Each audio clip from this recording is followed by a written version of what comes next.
We're talking about overtalk. I don't want to be that tonight. What is an overtalker? Overtalk is too much of certain forms of speech that are displeasing to God and destructive to relationships. Overtalk comes in various ways.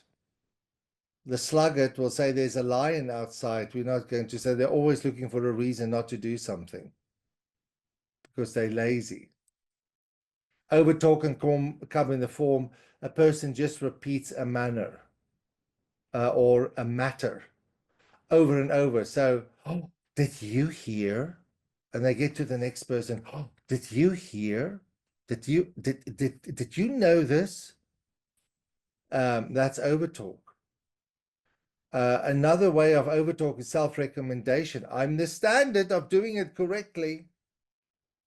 I was attending a conference once. I was very impressed with the speaker. But a friend of mine pointed out a issue that the speaker only used his own family as examples of how to do it right. And all the negative examples were about other people who don't get it right. Do you hear what I'm saying? You can recommend yourself like this. And I was like, you are absolutely correct. So this person was teaching on family, but all the examples was that my family do it perfectly. Can I tell you what is very effective? And that's why I like Paul Tripp. Paul Tripp has his issues, but he would use things from his own family that is wrong. And I like that. I like that. My wife was telling me today, she arrived last night from the States. She visited some friends. She stayed behind a week. And in the process, we lost the suitcase, and the suitcase is on its way to America and it's coming back tomorrow. And it's a whole story. But she visited very godly people, and they were sharing their struggles in their educating their kids on a very real basis. Now, from the outside, it just looks absolutely perfect. But when it comes to instructing and encouraging one another, it was like, man, we had these battles. Friend of hers shared very, very private information, but it was a great encouragement, because it means that if I don't do it right, here is an example of how God brought people out of the gutter. And I think when we do that as believers, we don't want to just put up a front of we have everything correct. We do everything so perfect. We are the model examples. We know it's not real because there's a reality behind it. So when we talk, we don't just recommend ourselves. We actually talk about our failures. So I almost had, in Italy, I almost had people fall off the chair when I shared that 3 weeks before I was saved, I was diagnosed with bipolar mood disorder. Now, you don't say those things in the church. You don't mention those things. We don't want people to know. Now, please don't see that as a self-recommendation. What I'm just simply saying is we should consider our audience, and there are places where we can share where we've come from. But don't walk around and tell everyone in the church. There are certain places, okay? Right. Another form of overtalk is a mouth that just pours out evil things. Just evil after evil after evil. 2 Timothy 2:14 to 16, we find Paul describing another very common form of overtalk. Those who wrangle about words. Do you know people who argue and they never wrong, even though they get it wrong? Yes, but you do not understand the word. This word means, and the root of this word, and it's okay. It can be a form of overtalk. Silly talk, coarse jesting, immoral, impure, complaining, excessive lightweight, always making a joke can be a form of overtalk. Pastors just making jokes. They preach and there's just jokes everywhere. No one is going to take you seriously. Now, also don't be so heavenly minded that you're of no earthly good. That you are, humor is part of what God has given us, and it can be helpful, but it mustn't be superficial and frivolous, inappropriate and offensive. Or what about a person that just can't stop talking? They just, silence is an enemy. And so there just needs to be all the talking. There is no respite. The practice of catharsis or emotional release. Catharsis is a theological word that people come in and they express their anger. I just need to get this off my chest. And they express how their husbands failed them and their children failed them. And they, well, I feel much better now. That's catharsis. We don't practice that in biblical counseling. An emotional release. We don't do that. It's often practiced in psychoanalytic theory, and this emotional release is linked to the need to relieve unconscious conflict.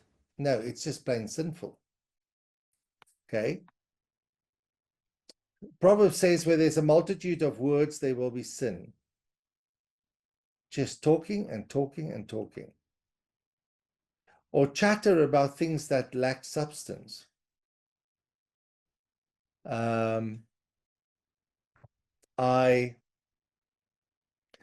There's a guy that died this week.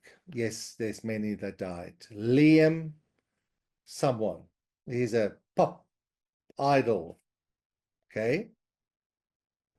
I was talking about the pop star that died and the girls mourning about it, and there's just no substance about it. It's like very superficial, or we only talk about the way we look, or we only talk about, okay. A long-winded person, a long-winded person. Oh, we would say in my culture, we would say they're going to tell you a story, but they first go to Bloemfontein and then to Durban and then to Johannesburg. They can tell you the story in 15 seconds, but they choose to tell the story in 3.5 minutes. That's just the introduction, okay? Long-windedness. You might feel I'm becoming long-winded now, but that is unwholesome speech. That's overtalk. Monopolizing a conversation. You only talk about your interest. It can be about theology. You only speak about I'm breeding budgies. And I've got blue budgies and I've got green budgies. And that's all you talk about. The conversation goes on and you bring them back to, I breed budgies. Okay. That's 13-year-old conversation. Okay. Gossip is overtalk. Defensive or justification, defending myself, that's overtalk. Take over speech. I just talk over people. That's overtalk. Situational overtalk. You just talk about one situation and the same thing over and over. Nagging is overtalk. Giving excessive advice. Complaining. A pit bull speech is like a pit bull bites the jaw locks and they hang for dear life. They're not going to let go of this argument until they've convinced you. And that, of course, is overtalk. Cancellation speech, very important. People cancel out what they say. They might say, I'm a Christian, but, and then they just cancel out everything they've said. They might do it with themselves or they might do it with other people. Cancel out. Oh, he's a good preacher. Oh, yeah, he's a brilliant preacher. But I thought that in his introduction, he should have done this. And I think he should have given us the Greek word for that too. And his application, there was just no. So you've just canceled out the whole thing. People think that this is godly speech. It's not godly speech. Being a cancellation speech is incredible. It can happen with our kids. Oh, you're such a wonderful kid. But sometimes you list the things, you just cancel out everything. You rob other people of joy. Or they might say, oh, they come, Abby, that where they say, oh, we love the Lord, we're citizens of heaven.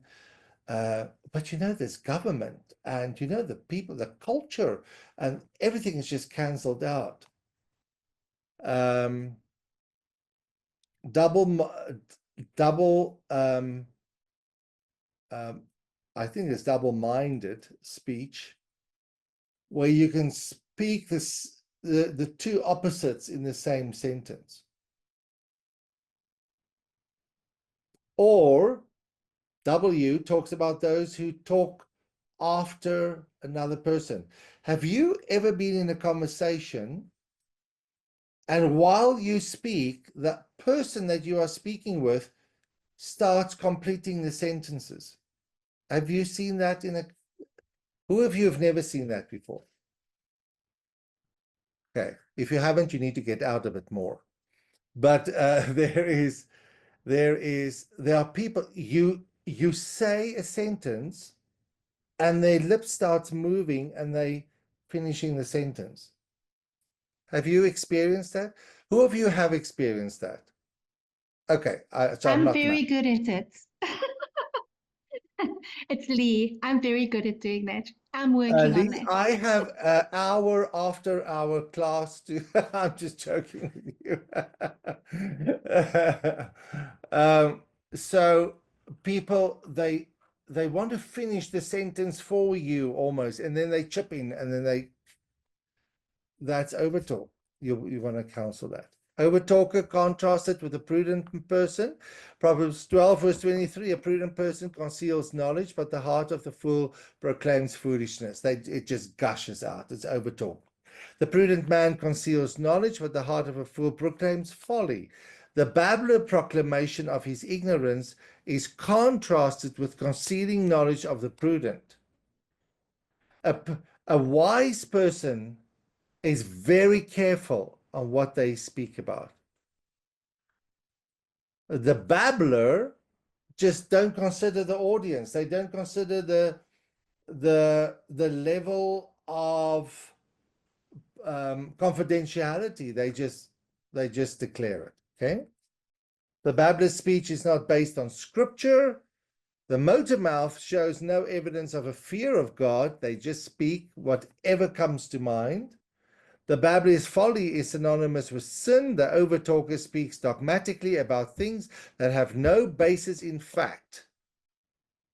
Solid evidence is not seen as necessary. Here I'm talking about conspiracy theories. Friends, this is a huge issue in Bible-believing churches. Not the truth of Scripture, conspiracy. Everything is wrecked through conspiracies. And the person spends hours and hours and hours on YouTube and look at one conspiracy after another, and then they babble this out to other Christians. You don't want that in your church. You don't want that in your church. We want to speak scripture. Okay? Conspiracy theories is a horrible thing in our days. Okay? The overtalker is given to speculative speech. It's just mere speculation. It's very close to conspiracy theories. And the overtalker talks without listening clearly and just presumes. They don't listen. They don't make. Did I hear you correctly? They just presume, oh, this person, that's where they are. And okay, what's the reason why people overtalk? Well, Scripture gives us a clear answer that an evil person brings out of his evil treasure of his heart that which is evil, and it comes through his mouth. For the mouth speaks from that which fills the heart. The good person brings out of good treasure good things. Proverbs 7:20 says, one who has a crooked mind finds nothing good, and one who is corrupted in his language falls into evil. Another reason why people overtalk is not just the heart orientation, but it's because of selfishness. The speech is perverted, distorted, deviant, twisted, and unbalanced because their heart is bent towards self and falsehood. Selfishness, it's just about me. How is this going to make me feel when I say it? How is this going to make me look to, how are others going to perceive me? Also, the heart processes. The heart includes the way they observe, interpret, and conclude situations, and then think of the best way in which I can accomplish something for myself, and this is the way I'm going to say it. And we've already talked about heart content.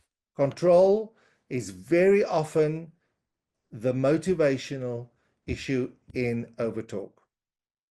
A desire to force the other person into submission, to convince them or to overpower them. If you have where there's a lot of words, there's sin.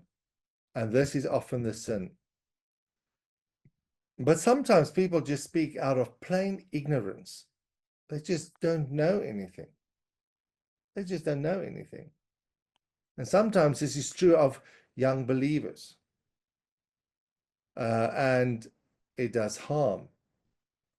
Or it's pride. Now, pride is a big term. How do we counsel pride? We need to break this down. You can't just tell the counselee you are prideful. You need to break it down in specifics, and you need to ask them.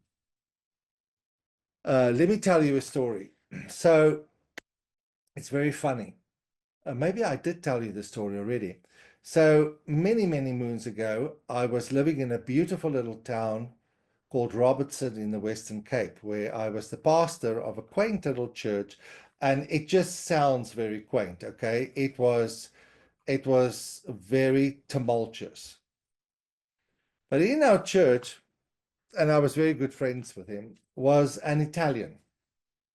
And he had a voice. So when you go visit them, you'll hear him singing. And he's got this beautiful Italian voice, and he sings his opera arias, and there you go. So to our town moved, there was this, close to Robertson is this little town called McGregor. And it's a beautiful little place. And there was this famous choir master that moved to McGregor. And there's so much to do in Robertson. And I decided I'm going to join the choir. He was going to start this choir. And he trained choirs in Europe, and my Italian congregation member decided to join as well. Now, you know, when you sing in a choir, there are soft tones, louder tones. Lynette will know all the specific terms and so on. And so sometimes, you need to be very quiet here in the background, and other places more forceful. Well, my Italian friend thought that his voice was of such a nature that it could be the Pavarotti voice the whole time. Okay.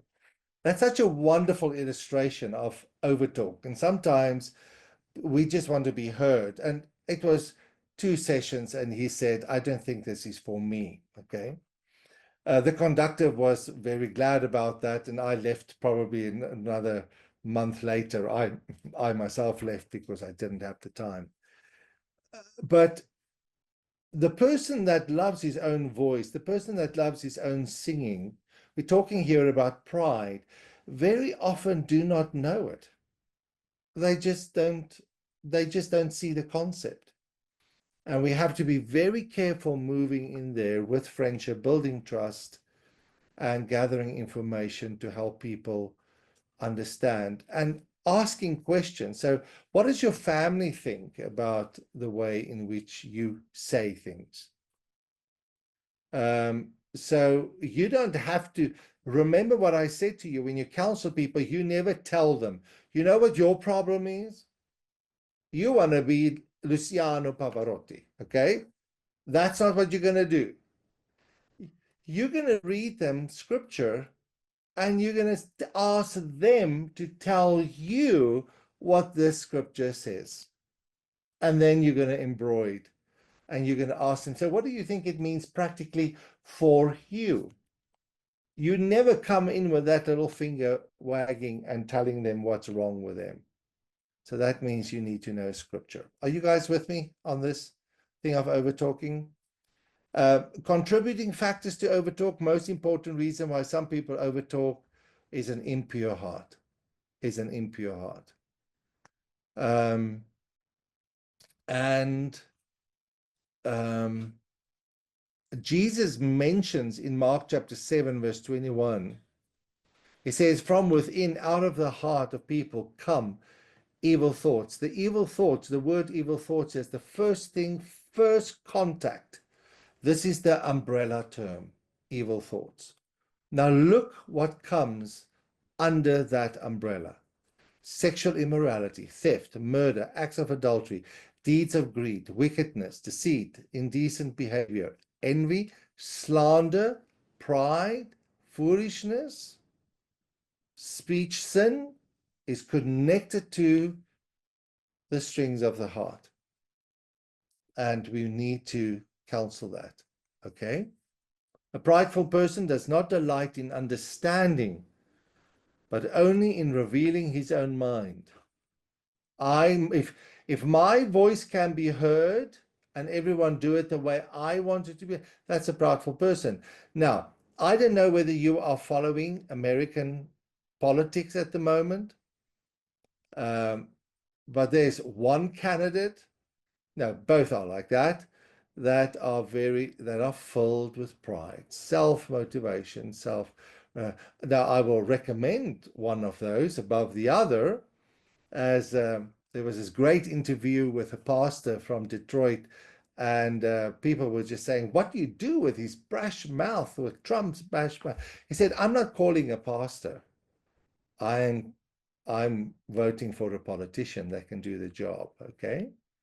But in the context of the church, of course, this can be extremely difficult. Pride, selfishness, fear of silence, loneliness can be a motivation for overtalk. Have you ever gone to visit someone in an old age home? My goodness, they just can't stop talking. Why? They are lonely. Past training, parental influence, examples that they had. Or they might have, probably, most definitely, poor listening habits. So when we're going to counsel someone with overtalk, we have to help them to listen. How are you going to train someone to listen biblically? Okay. Right. Let's take a 2-minute break. And then I want to come back and I want us to talk about undertalk, which is a very common issue among single, sometimes single men, and you'll quickly see that it's something that comes out of the heart. And you know, when I go through communication training like this just this class, I always think of youth ministry. How much this can be used in youth, doing a session on that. It could be a lot of fun.